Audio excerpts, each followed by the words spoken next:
Assalamualaikum warahmatullahi wabarakatuh.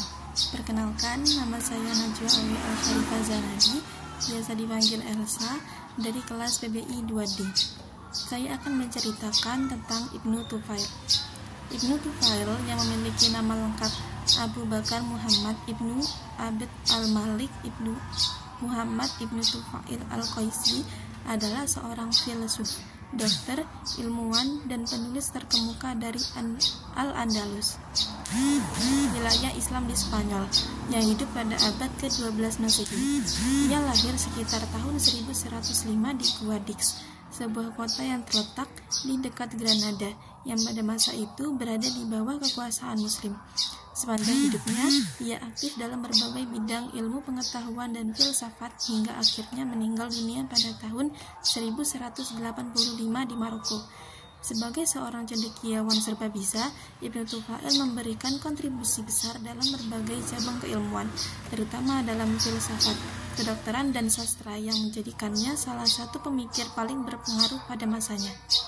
Salah satu karya terbesar yang ia hasilkan adalah novel filosofis berjudul Hayy Ibn Yaqzan, yang secara harfiah berarti hidup. Putra dari yang terjaga, novel ini tidak hanya menjadi salah satu karya sastra dan filsafat Islam yang paling berpengaruh, tetapi juga menjadi tonggak penting dalam sejarah pemikiran manusia. Dalam novel ini, Ibnu Tufail mengisahkan perjalanan intelektual seorang anak bernama Hayy yang tumbuh sendirian di sebuah pulau terpencil tanpa adanya kontak dengan manusia lain, dengan hanya mengandalkan pengamatan terhadap alam sekitarnya dan pemikiran rasionalnya. Hayy secara mandiri berhasil menemukan berbagai hukum alam, prinsip-prinsip sains, dan bahkan konsep tentang keberadaan Tuhan. Novel ini bukan sekedar cerita petualangan biasa, melainkan sebuah eksplorasi mendalam tentang bagaimana manusia dapat mencapai pengetahuan dan kebenaran secara independen, tanpa bergantung pada wahyu atau interaksi sosial dengan sesama manusia. Lebih jauh, Hayy Ibn Yaqzan menjadi salah satu contoh awal dalam tradisi Islam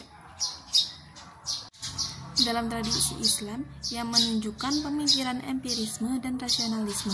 Karya ini tidak hanya menggambarkan bagaimana akal manusia mampu memahami hukum alam secara mandiri, tetapi juga menyoroti hubungan antara filsafat, agama, dan ilmu pengetahuan.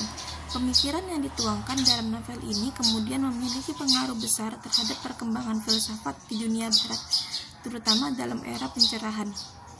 Para pemikir seperti Thomas Hobbes, John Locke, dan bahkan novelis seperti Daniel Defoe yang menulis Robinson Crusoe diyakini banyak terinspirasi oleh gagasan-gagasan yang terdapat dalam Hayy Ibn Yaqzan. Selain dikenal sebagai seorang filsuf dan penulis, Ibnu Tufail juga memiliki reputasi yang sangat dihormati dan dalam bidang kedokteran. Keahliannya dalam ilmu lingkungan istana, di mana ia diangkat sebagai dokter pribadi Sultan Abu Ya'qub Yusuf dari dinasti Al-Muhad di Maroko. Dalam perannya sebagai tabib kerajaan, ia tidak hanya berkontribusi dalam bidang kedokteran, tetapi juga memainkan peran penting dalam mengembangkan pemikiran filosofis di lingkungan istana. Ia bahkan menjadi mentor dan pendukung dari Ibnu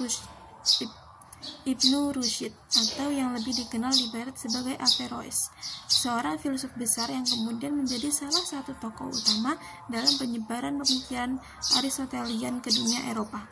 Pengaruh pemikiran dan karya Ibnu Tufail tidak terbatas tetapi hanya pada dunia Islam, tetapi juga melampaui batas geografis dan zaman.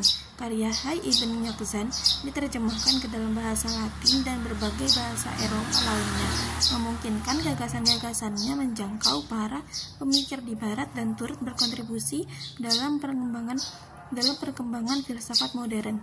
Melalui pendekatannya yang menggabungkan Aristotelianisme, Neoplatonisme, dan ajaran Islam, Ibnu Tufail berhasil menjembatani berbagai tradisi intelektual yang berbeda, menciptakan sintesis pemikiran yang terus dipelajari hingga masa kini. Secara keseluruhan, Ibnu Tufail adalah salah satu tokoh terpenting dalam sejarah filsafat Islam yang tidak hanya memberikan kontribusi dalam bidang filsafat dan ilmu pengetahuan, tetapi juga membentuk pemikiran yang berpengaruh hingga ke dunia barat.